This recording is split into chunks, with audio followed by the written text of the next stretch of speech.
You're gonna love this story. Sony tried to save the CD by putting a computer virus on your computer. They were making billions from CDs, but that wasn't good enough. So they tried to sabotage the very format that they helped create, and when that didn't work out, they used Neil Diamond to put malware on your computer. And when somebody found out, Sony lied about it. They blamed us, and then they called us stupid. But don't worry, this story gets so much worse. So sit down, grab a cup of coffee, and let's talk about the most epic, spectacular failure that is now taught in business schools and cybersecurity courses. Good job, Sony.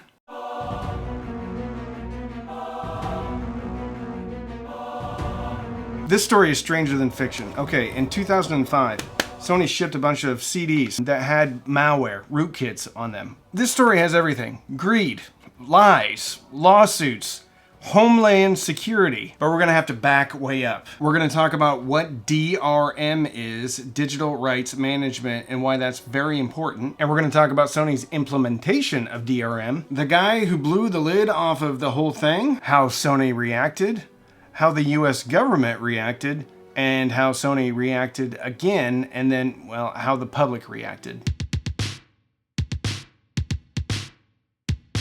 1992 to 2000, CDs exploded globally. And Sony, well, they were making money everywhere. Every CD player. Oh, and they owned a bunch of music companies, so they got paid on every CD, regardless of who made it. However, they started panicking because CDs were too good, and they apparently weren't making enough money. Because you could rip a perfect copy in minutes, and the only thing between that ripped copy and the rest of the world was your modem speed. So, Sony tried to secretly kill the CD by replacing it with the mini disc and DAT. They wanted full control from recording to playback, but those formats flopped. Meanwhile, CD burners got cheap. MP3s took over and file sharing went mainstream. And then in 1999, Napster kicked in the door, made everyone freak out, artists, music labels, hardware manufacturers, and then a bunch of lawsuits started flying. Teenagers and single moms were sued and made public examples of, and it turned out it all worked. And in 2001, Napster shut down. But in 2003, iTunes took over.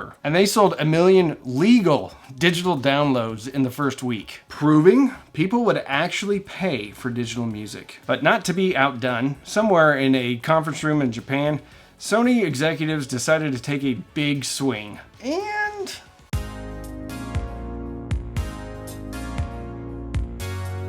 what is DRM? Well, it stands for Digital Rights Management, and most of us probably understand it as when you put a CD into your computer in the early 2000s and nothing happened, because it was trying to stop music piracy. However, it was messy, it wasn't standardized, everybody kind of came up with their own solution. But Sony decided to take things even further. Sony CDs wouldn't even work on your computer unless you installed their proprietary software. It was a media player. And to create this, they partnered with two different companies. Together, they built two solutions: XCP, Extended Copy Protection, and MediaMax. Between 2004 and 2005, over 20 million CDs from Sony BMG shipped with this software on it. And this is where Sony became a true market leader for DRM, Digital Rights Management. But it was for all the wrong reasons. Because this software didn't just stop you from ripping the CD, it actually installed stuff on your computer without you knowing it or agreeing to it. And when those little windows pop up that says, yes, I want to install, or no, I don't want to install it, even when you would click no,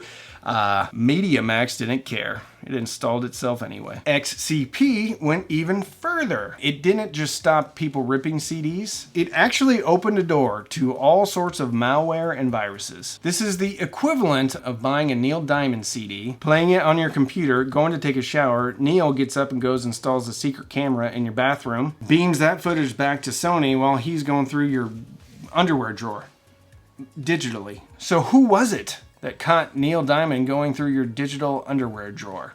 Well, I'm glad you asked.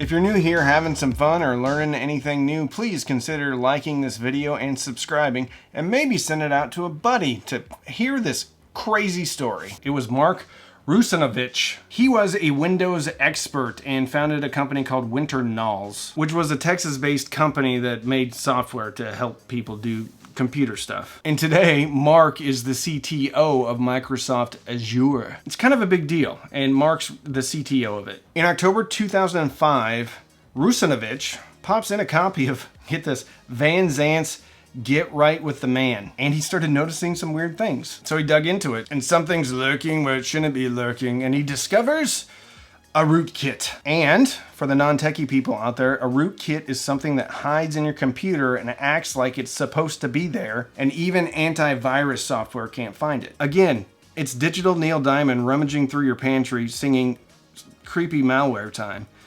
Creepy malware time. Oh, my computer just broke. All right, maybe that was a little bit much, but hopefully you get the point. So what does Mark do? Well, he writes a blog post about it. Sony, rootkits and digital rights management gone too far. And the post went viral.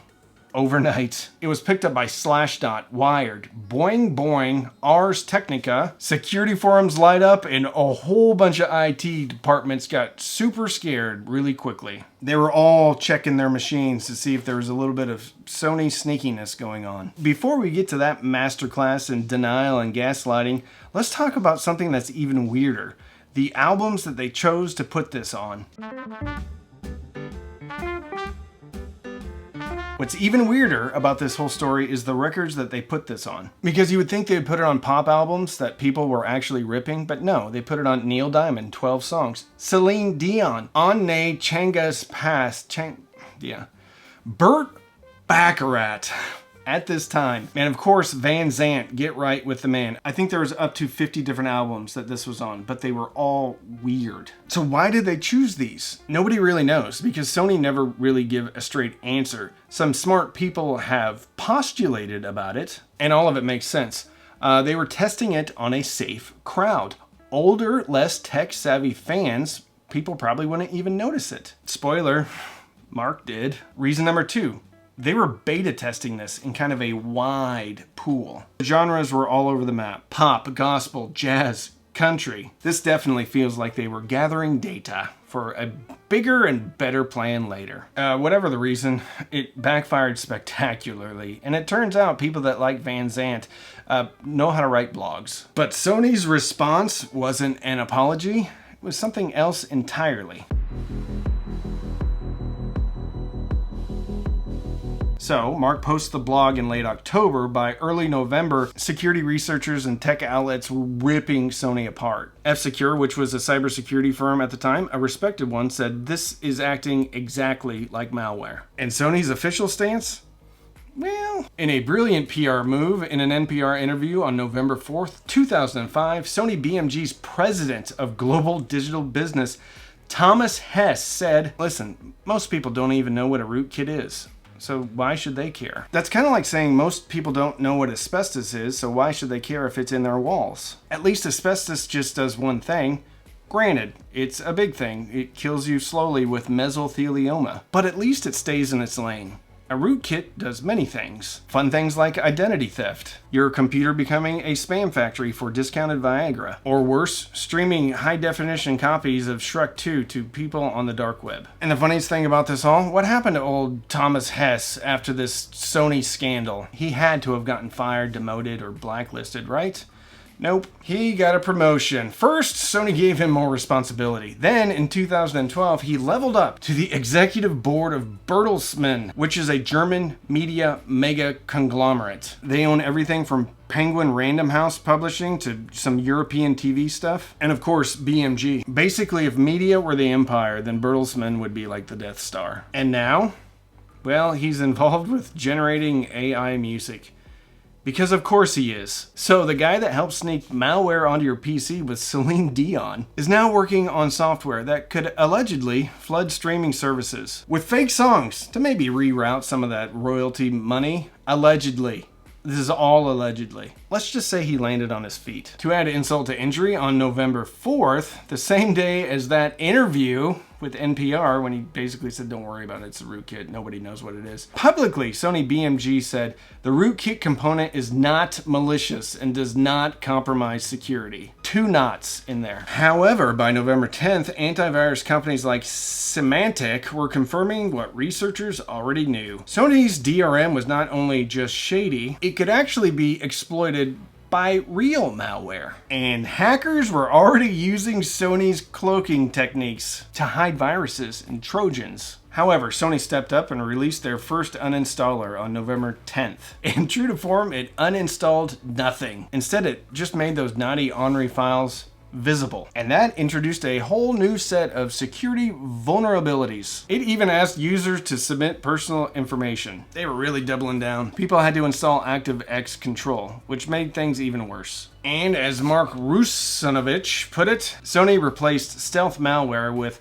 loud malware. Then on November 15th, well, the US Department of Homeland Security issued a public warning. Do not use Sony CDs. And finally, on November 18th, almost 2 weeks after the initial blog, but interestingly enough, only 1 day after the Homeland Security weighed in, Sony announced that they were halting production of CDs. They finally stopped making CDs with the malware on them. 2 weeks later, this whole thing was going on. They're like, keep it going. We need to ship more Celine Dion out there, Neil Diamond and Van Zant. But don't worry, because Sony totally redeemed themselves. By early December, Sony announced a recall of affected CDs. And they offered customers a clean replacement and a free digital download. Because who doesn't want to download something from Sony at this point? So, just to recap, to keep people from pirating copies of Celine Dion, Sony created a digital malware DRM monster. And when they got caught, they lied about it. And then called you stupid. And the backlash? Well, we're just getting started.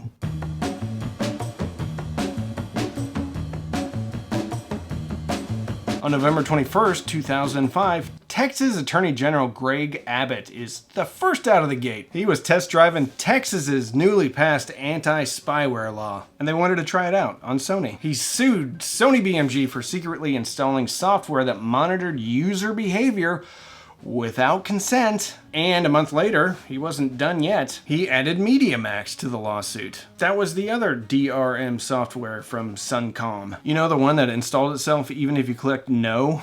Greg Abbott said, we keep discovering additional methods Sony used to deceive Texas consumers who thought they were simply buying music. Sony was getting this under control because in 2005 they settled some lawsuits with Texas and California. Each state got $750,000. And in a show of complete corporate contrition, Sony offered a replacement CD, a free digital download, and $7.50 to anybody that had a new mortgage taken out in their name because somebody stole their identity because of the Sony rootkit scandal. Seems reasonable. A full year later, Sony throws even more money at the problem.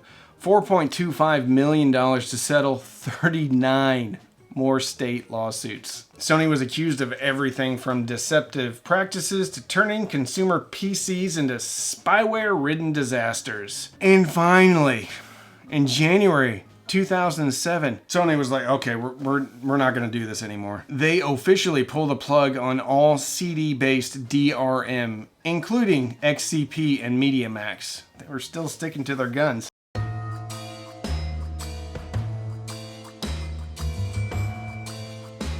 In 2007, Steve Jobs published his now famous essay, Thoughts on Music.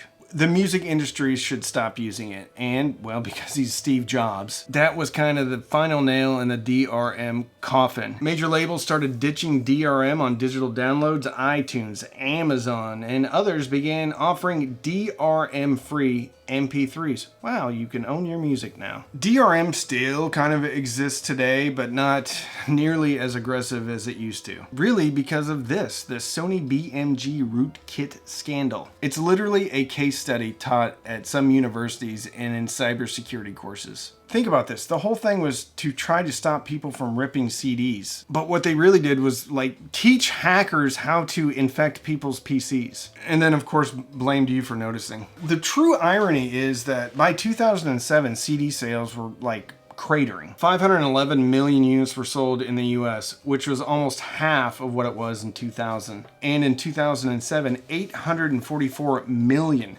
digital tracks were sold. To put that into context, 25 million downloads were sold in 2003. CDs were already dying. So Sony literally accomplished nothing. Millions in lawsuits, global backlash.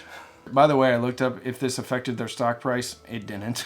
Surprisingly enough. The early 2000s were like the Wild West of music piracy. It really went from literally anything goes with CD ripping, with that pendulum swinging all the way over to Sony's draconian overreach. And the irony is, it all started and ended with the CD, and strangely involved Neil Diamond.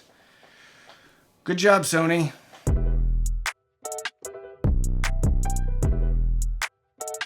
Back in that bag again. Whoa, whoa, yeah, yeah. Hey. Back in that, yeah. Tell them to watch it. Now I ain't talking my pockets. Just know we ain't running out the way that we stock it. If I got it, you got it. If I call it, she sliding. Tell her to mop.